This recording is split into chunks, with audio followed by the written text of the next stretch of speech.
আসসালামু আলাইকুম ভিউয়ার্স, আজকে আমি দেখাবো মুরগির মাংস দিয়ে শালগম রান্না। প্রথম থেকে রেসিপিটা দেখে যাবেন, আর ভালো লাগলে চ্যানেলটি সাবস্ক্রাইব করে লাইক কমেন্ট শেয়ার করে দিবেন। প্রথমে একটি প্যানে তেল দিয়ে পেঁয়াজ কুচি দিয়ে দিলাম, তারপর গরম মশলা দিতে হবে, দারচিনি, এলাচ, লবঙ্গ, আদা রসুন বাটা, হলুদ গুঁড়ো, লবণ, মরিচ গুঁড়ো, পরিমাণ মতো দিতে হবে, লবণ পরিমাণ মতো দিয়ে নেড়ে চেড়ে ভালো মতো কষিয়ে নিতে হবে। এই যে 2-3টে কাঁচামরিচ দিয়ে দিলাম, তেজপাতাও দিয়ে দিছি।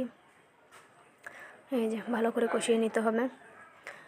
তারপরে মাংসটা দিয়ে দিতে হবে, মাংসটা দিয়ে কিছুক্ষণ কষিয়ে নিতে হবে।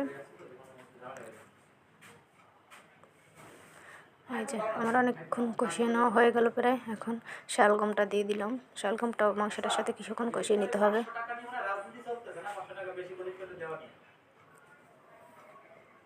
এই যে ঢাকনা দিয়ে ভালো করে কষিয়ে নিতে হবে। এই যে কিছুটা কষানো হয়ে গেল, এখন কিছুটা পানি দিয়ে দিতে হবে সিদ্ধ হওয়ার জন্য। এই যে হয়ে গেল রান্নাটা। কেমন হয়েছে বলে যাবেন কমেন্টে।